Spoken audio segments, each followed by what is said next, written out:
देखिए, अपनी अपनी सोच है।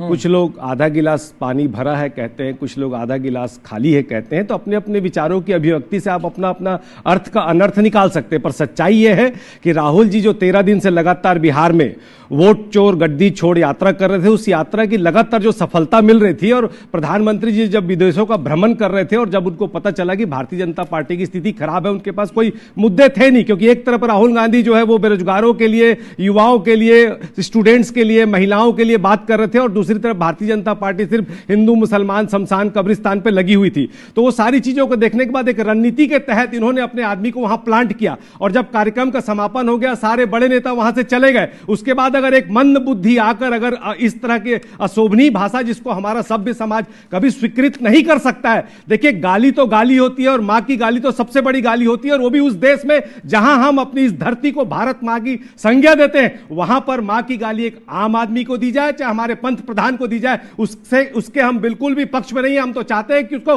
फांसी पर लटका दो, ताकि एक नजीर बने हिंदुस्तान में कि गाली बकने वालों का स्थान भारत में बिल्कुल नहीं है। लेकिन आप झूठा नैरेटिव सेट करते हैं, राजनीति आप कर रहे हैं, राजनीति का लाभ आप लगा। इस देश में कानून है, उस लड़के की गिरफ्तारी हुई और पुलिस का अधिकृत बयान आया, इस लड़के की कांग्रेस से कोई संलिप्तता अभी तक जाहिर नहीं हुई। एक मिनट चावला जी, थोड़ा धैर्य से। ये राहुल जी, सबसे पहली बात तो ये है, मैंने कहा ना कि गलती किसी भी तरफ से हो, गलती इस सभ्य समाज में और हमारे जो लाखों वर्ष पुराने संस्कार हैं भारत के। हमने श्री कृष्ण और शिशुपाल के जमाने में भी गालियों का उल्लेख अपनी दंत कथाओं में सुना था। गालियों का प्रचलन उस समय है, बुंदेलखंड में तो कई शादियों में रीति के तहत शादी के जो गाने उसमें भी गालियों का प्रयोग किया जाता है, वो अपनी दौर है। मैं वही कहना चाह रहा हूं कि आज का दौर संवाद का है, लेकिन संवाद की शालीनता आज के दौर में लगातार खत्म होते जा रही है। ये सबसे बड़ी समस्या है। पहले क्या है, संवाद विचार और तार्किक शक्तियों के साथ होते थे। आज क्या हो गया, बढ़िया बात बता रहे हैं अमरजीत चावला जी। बिल्कुल। ये गालीबाजी कैसे खत्म हो, खासकर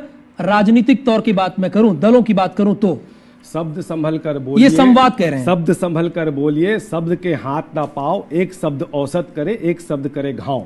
तो शब्दों की मर्यादा तो सबको रखनी चाहिए। लेकिन मैं ये कहना चाहता हूं कि देखिए, नहीं, ऐसा नहीं। देखिए, शुरुआत किसने की थी ये सब जानते हैं, मैं उस पर अब जाने ही नहीं चाहता। मैं चाहता हूं कि गालियां आप खेद व्यक्त करेंगे कि आपके नेता बताइए, बोलने दीजिए। आपके बड़े नेता खेद व्यक्त करेंगे।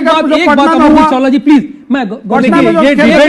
ये डिबेट नहीं है। राहुल जी, आपने सवाल मुझसे पूछा, मुझे सवाल का जवाब देने दीजिए। आप देखिए, मुझे मालूम है कि मुझे 5 वर्सेस 1 है, बट सुनिए, हम गलत को कैसे भी स्वीकार नहीं कर सकते। आप कितना दबाव डालें, कितना नैरेटिव सेट करें, ये स्वतंत्रता संग्राम के आंदोलन से निकली हुई पार्टी कांग्रेस का सिपाही हूं मैं। ऐसे में दबाव में आने वाला नहीं। हम अंग्रेजों से नहीं डरे तो भाजपाइयों से क्या डरे हो। वहां तक पहुंचा, ये जिम्मेदारी आपकी है सर। इस स्टूडियो में कुछ भी होता है उसका जिम्मेदार मैं हूं।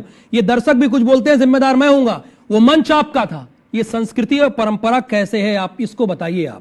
आप ये कह दिए फांसी पे चढ़ा दिया जाए, आप जानते हैं फांसी नहीं होगी। देखिए, अब देखिए, ऐसा है कि आप पूरा मौका दीजिएगा मुझे आपके सवालों का जवाब देने के लिए।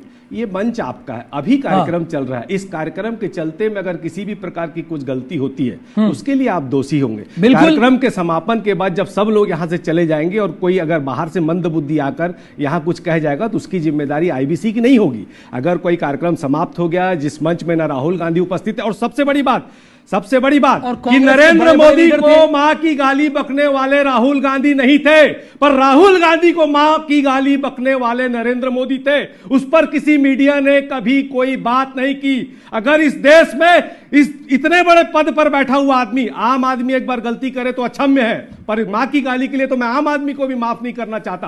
पर अगर देश के सर्वोच्च पद में बैठा हुआ इंसान किसी भी महिला का अपमान करता है, अगर उसको बार बाला बोलता है, अगर उसको जर्सी गाय बोलता है, अगर 50 करोड़ की गर्लफ्रेंड बोलता है, अगर किसी महिला को लोकसभा के अंदर सूर्पनखा बोलता है, कांग्रेस की विधवा बोलता है, राहुल गांधी को हाइब्रिड बछड़ा बोलता है, तो प्रधानमंत्री अगर ये बात कहते हैं, उसके लिए आप बात क्यों नहीं करते?